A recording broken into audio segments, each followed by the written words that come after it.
Distinction. Learning Center. The light of education.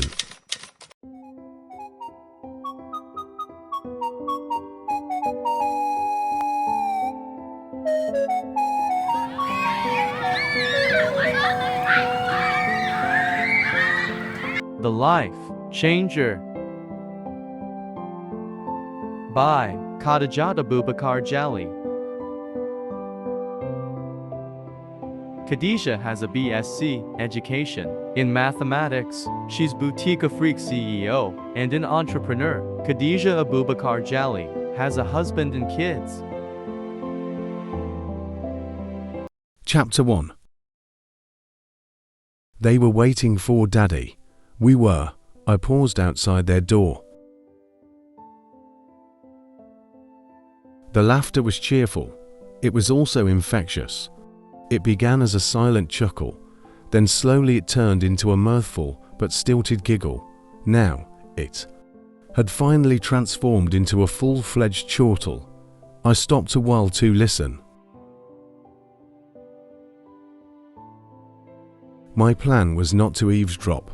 God forbid that I should be that kind of mother who surreptitiously listened on her children's private conversations. But there was something about the laughter that was compelling and arresting.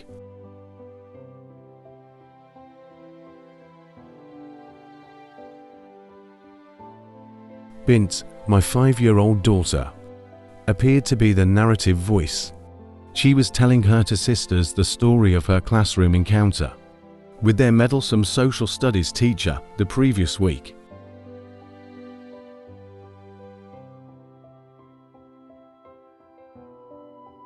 The narration was so vivid, you could actually visualize what transpired. The teacher believed he knew a little bit about every subject under the sun, especially French, which most of the students found strange. Bint herself was new in the school.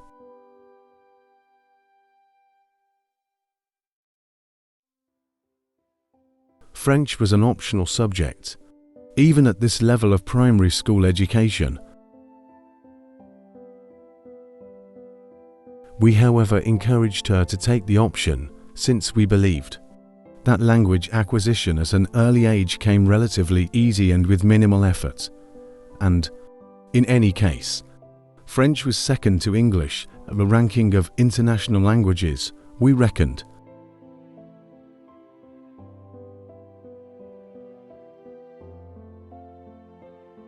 So it was that the first question the teacher asked was, "Who can tell me how to say good morning in French?" Everybody was silent in the classroom. "You mean none of you knows how to say good morning?"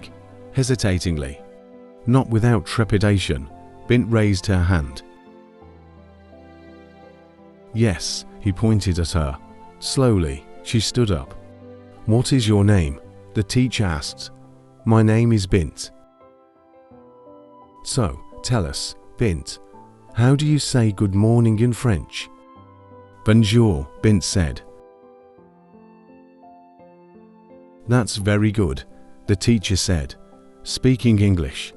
"And how do you say, 'That's very good' in French, teacher?" Bint asked innocently. "What?" The teacher jerked his head off as if stung by a bee. Then, within a flash, he bolted out of the classroom only to come back a few minutes later with the French mistress of the senior classes. "Ask her," he told Bint simply. "How do you say, 'That's very good' in French, Auntie?" Bint asked, reverentially. "Say 'tis been," the French mistress replied. "Say 'tis been," Bint repeated confidently. The class began clapping and laughing at the same time. The class teacher followed the French mistress out and didn't come back till after the break. Meanwhile, the whole class surrounded Bint and started clapping and singing, going around her in cheer and joy.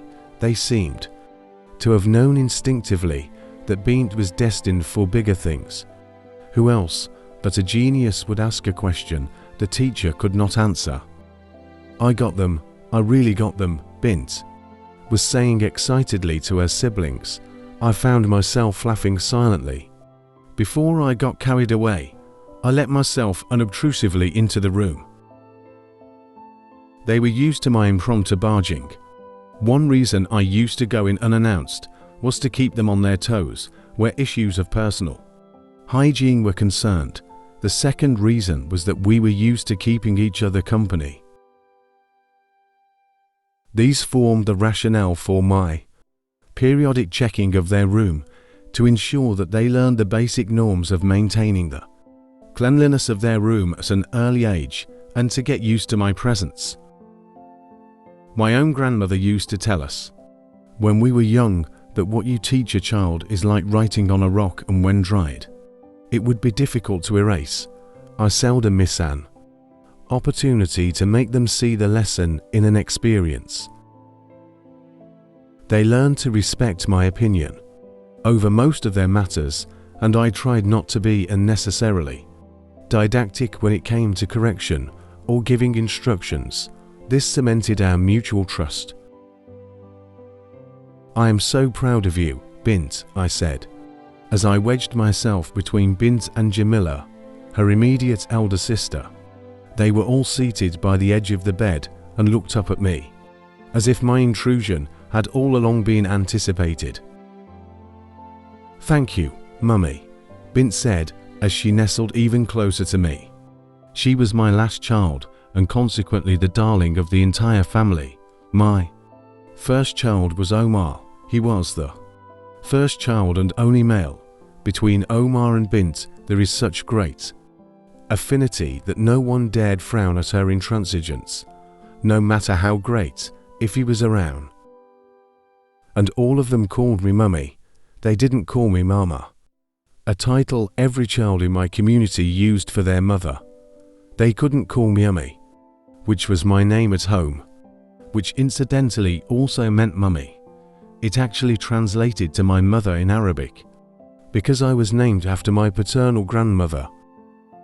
So I was Ummi to everybody else, and Mummy to my children and their friends, except Omar, who insisted on calling me Mum. I was never particular about how I was addressed. What I always insisted was respect for each other and for one another.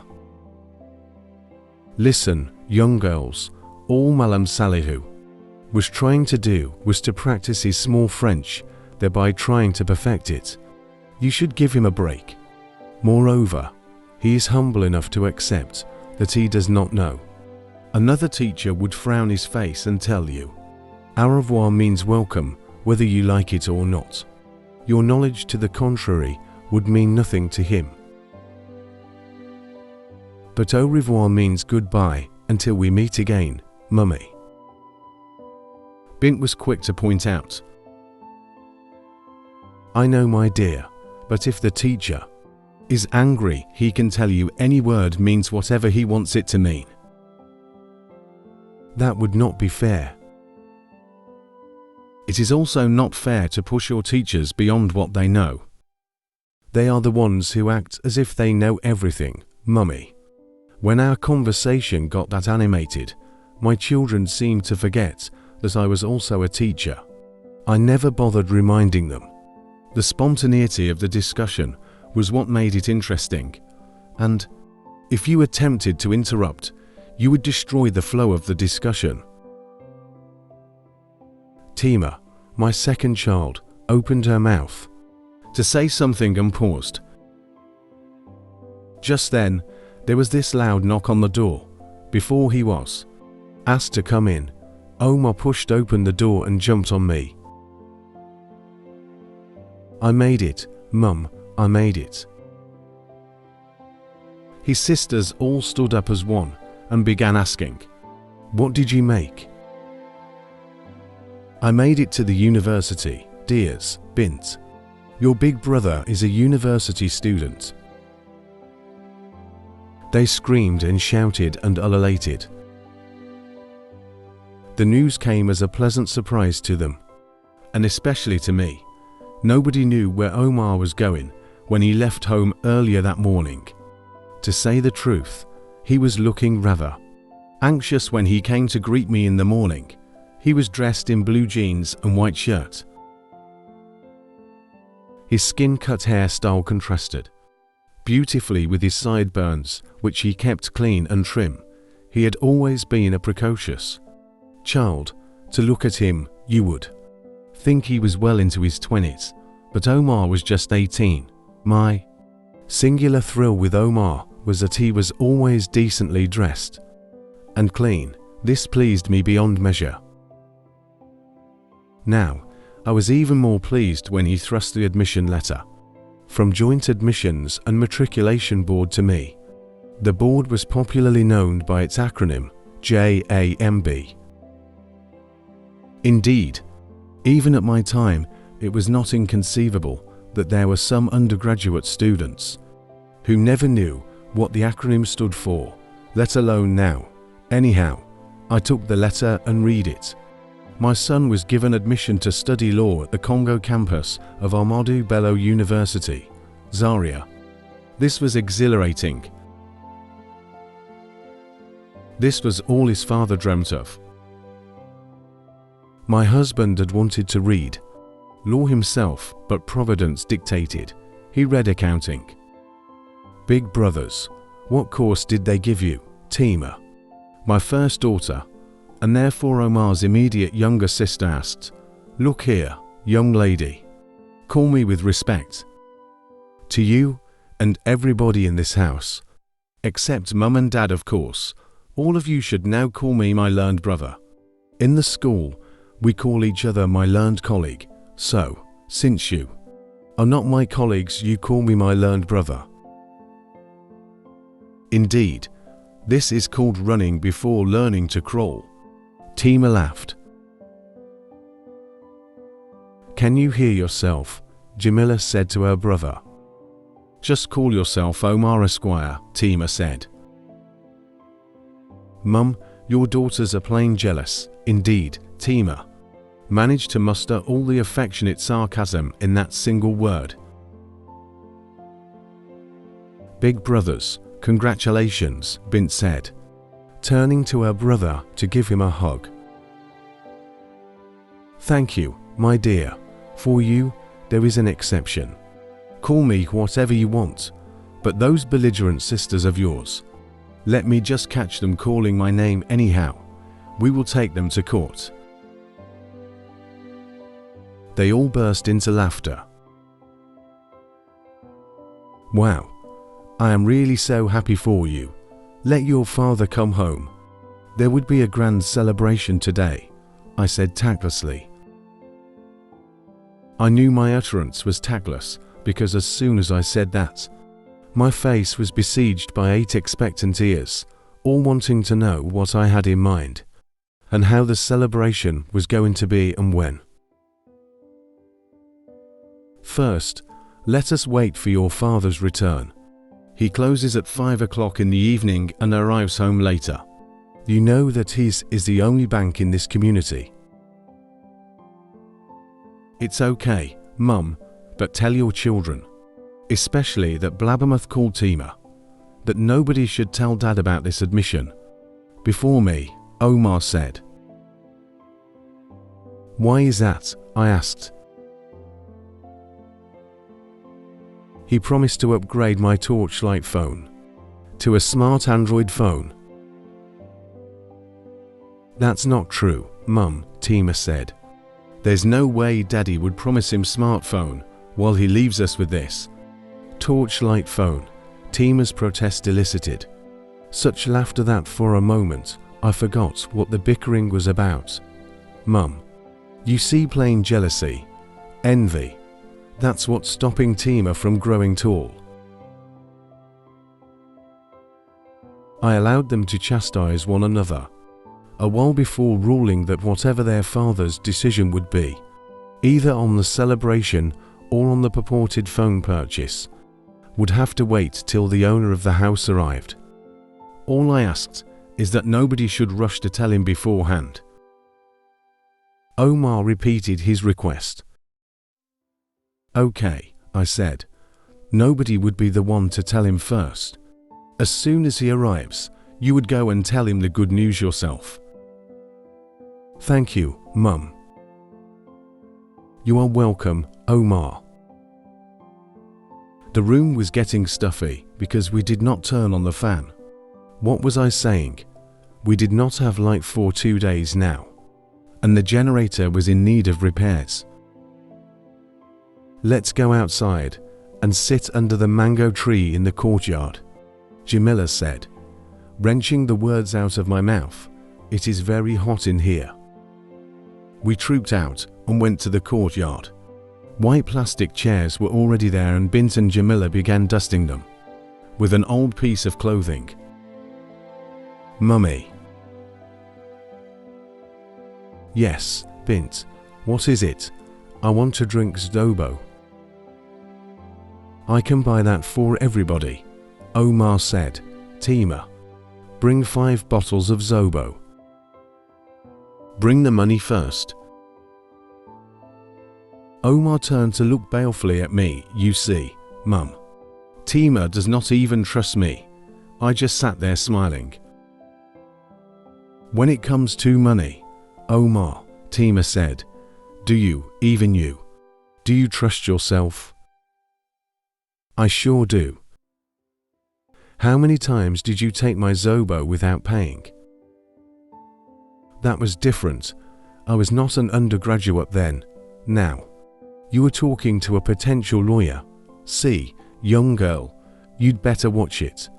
You could be in trouble one day, and your only brother here would be called upon to defend you. I would remind you of this day. Believe me. Tima, go and get the Zobo, I said. I would pay. Thank you, Mum. By this time Bint and Jamila were done cleaning the chairs. We sat as close to each other as the white plastic chairs would allow and waited for Tima to bring the Zobo. There was a very joyous atmosphere in the air and nobody wanted to spoil it. Then all of a sudden, Bint said, Mummy, tell us a story. Before I could answer, Tima was back with 5 bottles of Zobo on a plastic tray and squatted to serve us. That got me thinking. Bint wanted me to tell them a story, but it was a different story that came to my mind. Omar was going to a new environment. Until now, he had been ensconced in this Lafayette community of ours. He was going to town. The university was a civilized community, different from ours, and with so much freedom Omar didn't know what to do with it. Maybe I should tell them about my experiences in the university, but how interesting could that be? My life before marriage had always been one dreary thing after another. That surely was not the kind of story someone like Bint, or the remaining children for that matter, would want to hear. It certainly was not the kind of story my exuberant son would like to hear. I decided not to bother about any story. Let the story, whatever its angle or angles, come naturally or not at all. I knew though that since my marriage coincided with my entry into the university, and so much drama was witnessed then, my children may have a peep into that life. Like I said, however, I would not make a deliberate effort at personal narration. We still had like 2 or 3 hours before their father returned from work. Me. The joy of a teacher was that, as long as the school was over, she too was free to rest till the next day. I had time. I would ask Omar about his admission first. How did he go about getting it when no owner is de finger to help him? You see, Mum, Omar told me even as his siblings listened, there is always a silver lining in the cloud. After I passed SSCE examinations, by no means a small feat, even if I am saying it. What do you mean by that immodest remark? By no means a small feat. Well done, William Shakespeare. That was Tima, always looking for her brother's trouble, as they say. Mum, tell this big mouth to stop interrupting a lawyer when he's speaking. Then he turned to address Tima herself. Don't you know how many of my colleagues had their exams sat for? Don't you know how many parents paid big money to these so-called miracle centers, where no candidate fails their exams? Don't you think I have a right to boast of my achievement when I scored 7 credits including English and mathematics at the very first attempt in my WAEC examination? It is by no means a small feat, my dear sister. Don't let me curse your efforts, you hear? I would say yours is soon coming and I would see what you. Tima sensed Omar was slightly hurt. She stopped taunting him, and he went on with his story. After the WAEC results were out, we purchased the JAMB form, filled it online and submitted, while people were running helter-skelter from one school to another looking for whom to assist them with their children's admission. I prayed that I should pass the matriculation exams well. I scored 230 out of 400. We know that too, and we never slept the day the result was announced. That was from Jamila. Omar ignored her. 2 days ago my friends called and advised me to check the admission online. He paused to look empathically at me. I braced up, knowing what was coming. Mum, you see why smartphones are important. Most of my friends knew of their admissions from the comfort of their bedrooms, by simply browsing on their phones. Me, I had to wait 2 days. So let Daddy know that. Anyhow, it was worth the wait. I went to the internet cafe today to check on my admission status and found my name amongst successful candidates. The experience was really thrilling, but it would have been better still if I just browse and saw my name in the comfort of my room. It is okay, my son, I said. We would see about that phone when Daddy comes back. Meanwhile, do you know the implication of this admission in your life? Sure, it means I have arrived. It means I am at one with members of the intelligentsia. I smiled at my son's novelty, just an admission letter, and he had already become a member of the intelligentsia, the young MHM. Listen, my son, this admission is a life changer for you. Life changer? Yes. What does that mean, Mum? It means it changes your life, Tima said. It means more than that, my dear. It means it also changes you. How can it change me? Well, I may not be able to categorically tell you how it can change you, but I know how my admission changed me. How, Mum?